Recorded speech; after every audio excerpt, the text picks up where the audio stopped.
IELTS 14. Test 1. You will hear a manager giving a welcome talk to a group of apprentices who are starting their training at the company. First, you have some time to look at questions 11 to 14.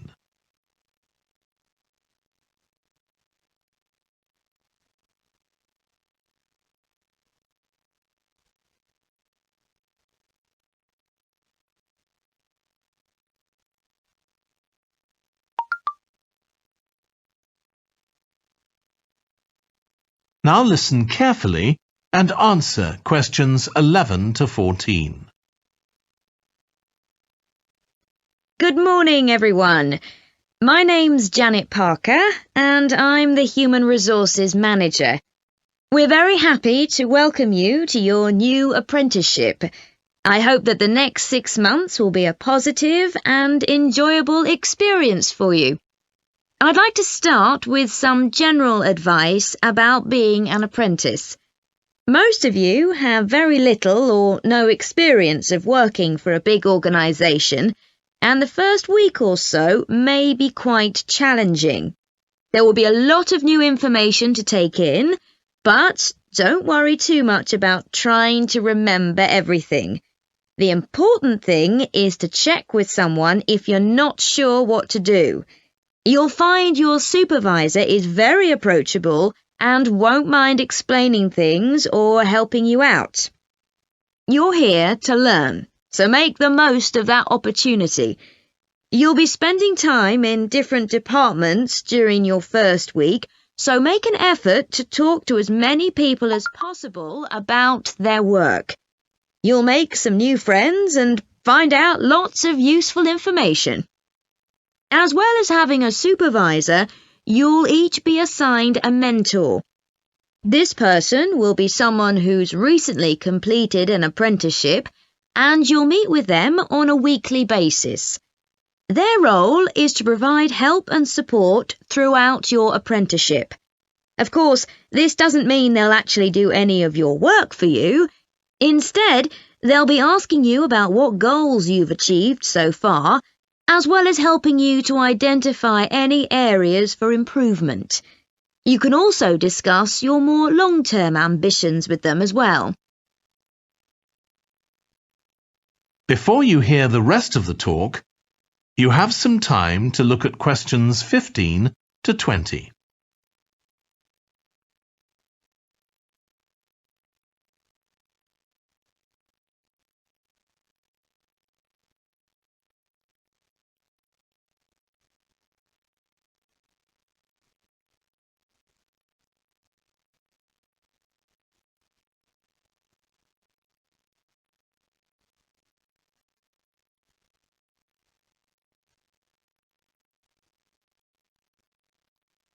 Now listen and answer questions 15 to 20. Now, I just want to run through a few company policies for our apprenticeship scheme with you. Most importantly, the internet. As part of your job, you'll be doing some research online, so obviously you'll have unlimited access for that. But please don't use it for personal use. You'll have your own phones for that. Some of you have already asked me about flexible working. After your probationary 3-month period, some of you will be eligible for this, but it will depend on which department you're in and what your personal circumstances are, so please don't assume you'll automatically be permitted to do this. I want to make sure there's no confusion about our holiday policy. Apart from any statutory public holidays, we ask that you don't book any holidays until after your 6-month apprenticeship has finished. Time off should only be taken if you are unwell. Please speak to your supervisor if this is going to be a problem. You'll be expected to work a 40-hour week, but there may be opportunities to do overtime during busy periods. Although you're not required to do this, it can be a valuable experience, so we advise you to take it up if possible. Obviously, we understand that people do have commitments outside work, so don't worry if there are times when you are unavailable. As you know, we don't have a formal dress code here. You may wear casual clothes as long as they're practical. And the only restriction for shoes we have is on high heels for health and safety reasons. Comfortable shoes like trainers are preferable. There's a heavily subsidised canteen on site where you can get hot meals or salads cheaply. Snacks and drinks are also provided, so we've decided to introduce a no-packed lunch policy. This is partly to encourage healthy eating at work and partly to stop people from eating at their workstation, which is unhygienic. Okay, moving on to... That is the end of section 2. You now have half a minute to check your answers.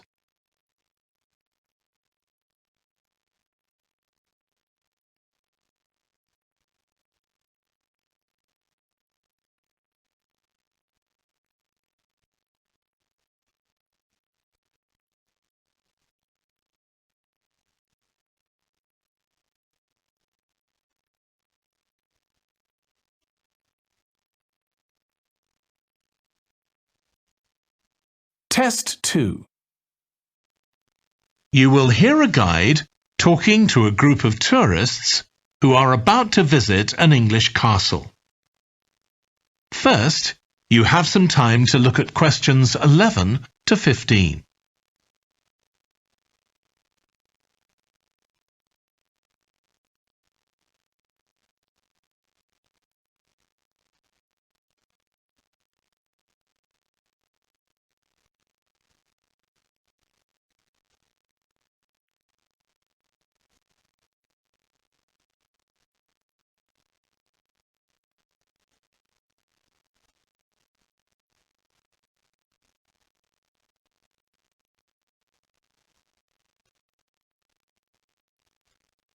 Now listen carefully and answer questions 11 to 15. We'll be arriving at Branley Castle in about 5 minutes. But before we get there, I'll give you a little information about the castle and what our visit will include. So, in fact, there's been a castle on this site for over 1100 years. The first building was a fort constructed in 914 AD for defence against Danish invaders by King Alfred the Great's daughter, who ruled England at the time. In the following century, after the Normans conquered England, the land was given to a nobleman called Richard de Vere, and he built a castle there that stayed in the de Vere family for over 400 years. However, when Queen Elizabeth I announced that she was going to visit the castle in 1576, it was beginning to look a bit run down. And it was decided that rather than repair the guest rooms, they'd make a new house for her, out of wood, next to the main hall. She stayed there for 4 nights, and apparently it was very luxurious. But, unfortunately, it was destroyed a few years later by fire. In the 17th century, the castle belonged to the wealthy Fennis family, who enlarged it and made it more comfortable. However, by 1982, the Fennis family could no longer afford to maintain the castle, even though they received government support, and they put it on the market. It was eventually taken over by a company who owned a number of amusement parks. But when we get there, I think you'll see that they've managed to retain the original atmosphere of the castle. When you go inside, you'll find that in the staterooms, there are lifelike moving wax models dressed in costumes of different periods in the past, which even carry on conversations together. As well as that, in every room, there are booklets giving information about what the room was used for and the history of the objects and furniture it contains. The castle park's quite extensive. At one time, sheep were kept there, and in the 19th century the owners had a little zoo with animals like rabbits and even a baby elephant. Nowadays the old zoo buildings are used for public displays of paintings and sculpture. The park also has some beautiful trees, though the oldest of all, which dated back 800 years, was sadly blown down in 1987. Now, you're free to wander around on your own until 4:30, but then, at the end of our visit, we'll all meet together at the bottom of the Great Staircase. We'll then go on to the Long Gallery, where there's a wonderful collection of photographs showing the family who owned the castle 100 years ago having tea and cakes in the conservatory. And we'll then take you to the same place, where afternoon tea will be served to you. Before you hear the rest of the talk, you have some time to look at questions 16 to 20.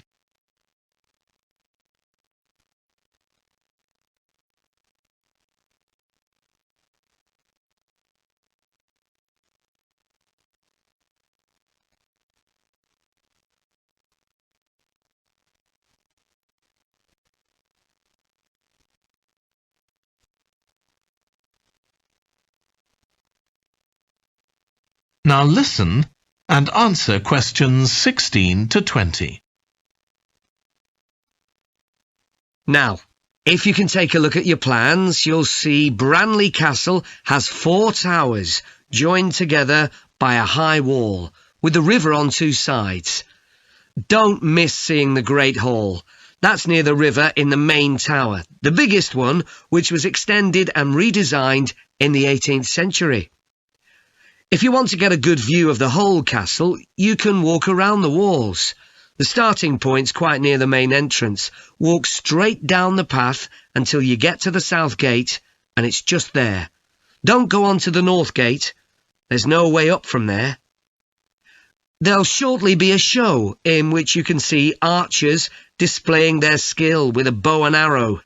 The quickest way to get there is to take the first left after the main entrance and follow the path past the bridge. Then you'll see it in front of you at the end. If you like animals, there's also a display of hunting birds, falcons and eagles and so on. If you go from the main entrance in the direction of the south gate, but turn right before you get there instead of going through it, you'll see it on your right, past the first tower. At 3 p.m, there's a short performance of traditional dancing on the outdoor stage. That's right at the other side of the castle from the entrance and over the bridge. It's about 10 minutes walk or so. And finally, the shop. It's actually inside one of the towers, but the way in is from the outside. Just take the first left after the main entrance, go down the path and take the first right. It's got some lovely gifts and souvenirs. Right, so we're just arriving. That is the end of section 2. You now have half a minute to check your answers.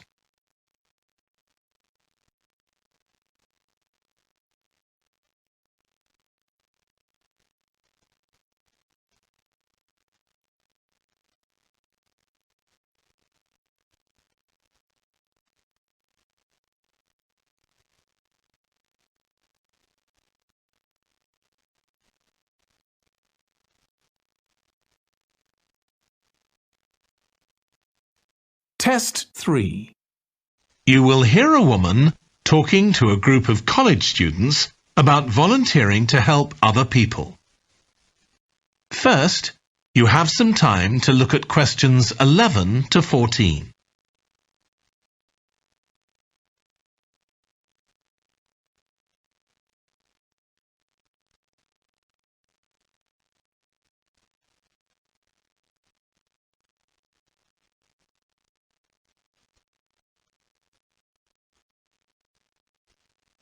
Now listen carefully and answer questions 11 to 14. Good morning. My name's Lucy Crittenden, and I'm the Director of Operations for an organisation that arranges volunteering in this part of the country. I'm hoping I can persuade 1 or 2 of you to become volunteers yourselves. Let me start by briefly explaining what we mean by volunteering. Volunteers are teenagers and adults who choose to spend some time unpaid helping other people in some way. Most volunteers devote 2 or 3 hours to this every week, while a few do much more. The people they help may have physical or behavioural difficulties, for example. Volunteers can do all sorts of things, depending on their own abilities and interests. If they're supporting a family that's struggling, for example, they may be able to give them tips on cooking, or recommend how to plan their budget, or how to shop sensibly on their income. They might even do some painting or wallpapering, perhaps alongside any members of the family who are able to do it. Or even do some babysitting, so that parents can go out for a while. The benefit from volunteering isn't only for the people being helped. Volunteers also gain from it. They're using their skills to cope with somebody's mental or physical ill health, and volunteering may be a valuable element of their CV when they're applying for jobs. Employers usually look favourably on someone who's given up time to help others. Significantly, most volunteers feel that what they're doing gives them a purpose in their lives. And in my opinion, they're lucky in that respect, as many people don't have that feeling. Before you hear the rest of the talk, you have some time to look at questions 15 to 20.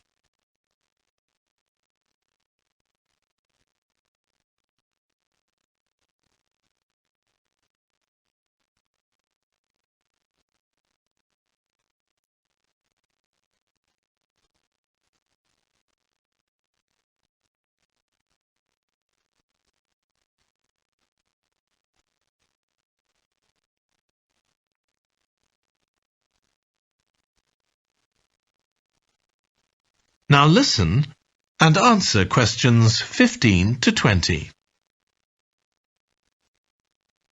Now I'd like to tell you what some of our volunteers have said about what they do, to give you an idea of the range of ways in which they can help people. Habib supports an elderly lady who's beginning to show signs of dementia.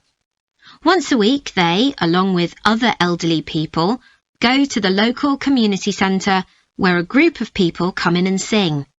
The songs take the listeners back to their youth, and for a little while they can forget the difficulties that they face now. Our volunteer Consuela is an amazing woman.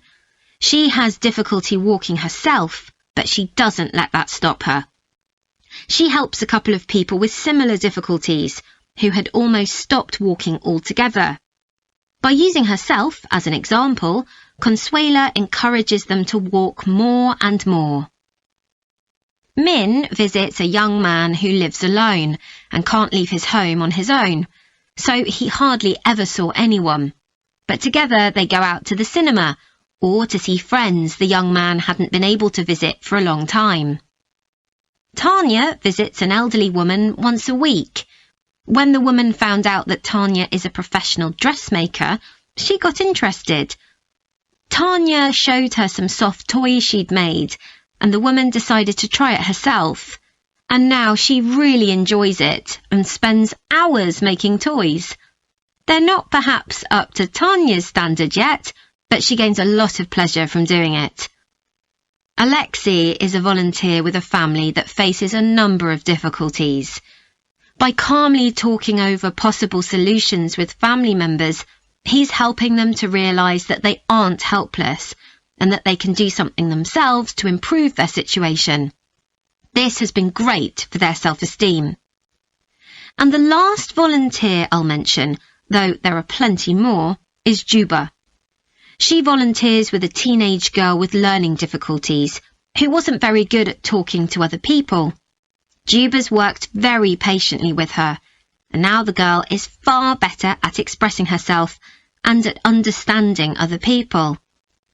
OK, I hope that's given you an idea of what volunteering is all about. Now I'd like to talk to you about... That is the end of section 2. You now have half a minute to check your answers.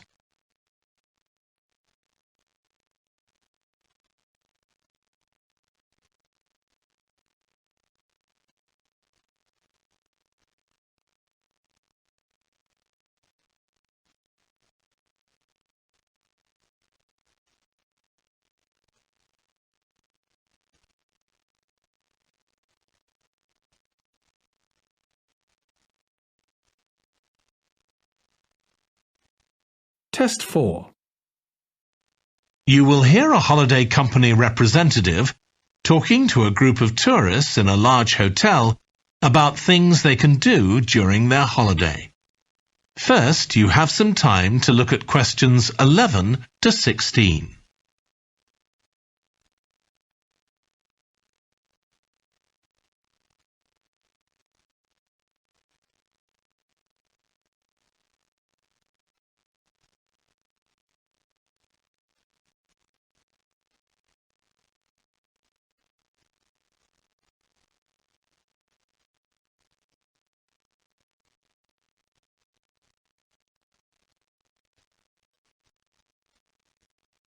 Now listen carefully and answer questions 11 to 16. Hello everyone, I'm Jake Stevens and I'm your rep here at the hotel. I'm sure you'll all have a great time here. So, let me tell you a bit about what's on offer. I'll start by telling you about some of the excursions that are available for guests. One thing you have to do while you're here is go dolphin watching. On our boat trips, we pretty well guarantee you'll see dolphins. If you don't, you can repeat the trip free of charge. We organise daily trips for just €35. Unfortunately, there aren't any places left for this afternoon's trip, but come and see me to book for later in the week. If you're energetic, I'd recommend our forest walk. It's a guided walk of about 7 kilometres. There'll be a stop halfway, and you'll be provided with a drink and sandwiches. There's some fairly steep climbs up the hills, so you need to be reasonably fit for this one, with good shoes.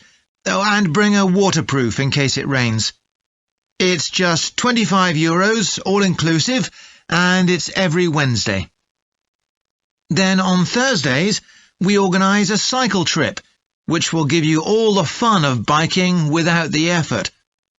We'll take you and your bike up to the top of Mount Lana and leave you to bike back. It's a 700-metre drop in just 20 kilometres, so this isn't really for inexperienced cyclists, as you'll be going pretty fast. And if it's a clear day, you'll have fantastic views. On our local craft tour, you can find out about the traditional activities in the island. And the best thing about this trip is that it's completely free. You'll be taken to a factory where jewellery is made, and also a ceramics centre. If you want, you can buy some of the products, but that's entirely up to you. The trip starts after lunch on Thursday, and you'll return by 6 p.m. If you're interested in astronomy, you may already know that the island's one of the best places in the world to observe the night sky. We can offer trips to the observatory on Friday for those who are interested. They cost €90 per person, and you'll be shown the huge telescopes and have a talk from an expert who will explain all about how they work. Afterwards, we'll head down to Sunset Beach, where you can have a dip in the ocean if you want, before we head off back to the hotel. Finally, there's horse riding. This is organised by the Equestrian Centre over near Playa Cortino, and it's a great experience if you're a keen horseback rider, or even if you've never been on a horse before. They take you down to the beach, and you can canter along the sand and through the waves. It costs €35, and it's available every day. Before you hear the rest of the talk, you have some time to look at questions 17 to 20.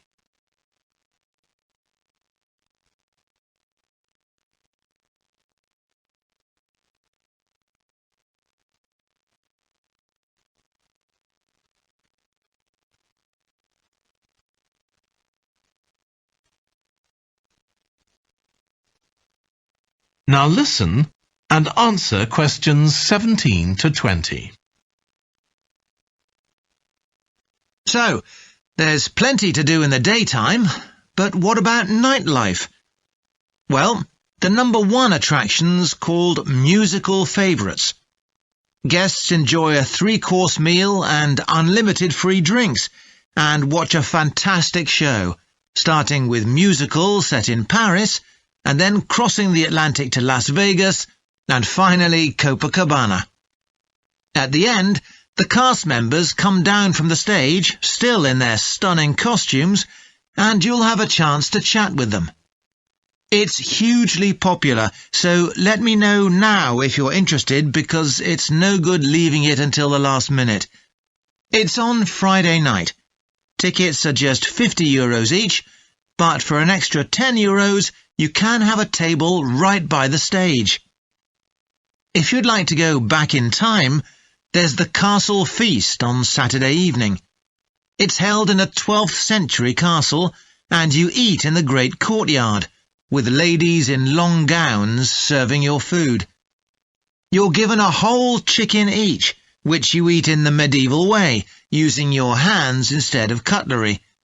And you're entertained by competitions where the horseback riders attempt to knock one another off their horses. Then you can watch the dancers in the ballroom and join in as well if you want. Okay, so now if anyone has... That is the end of section 2.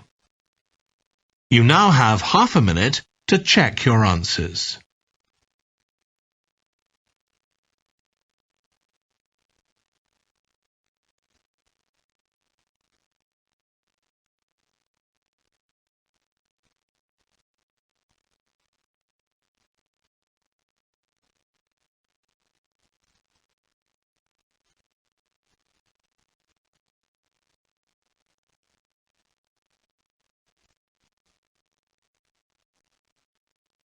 That is the end of the listening test.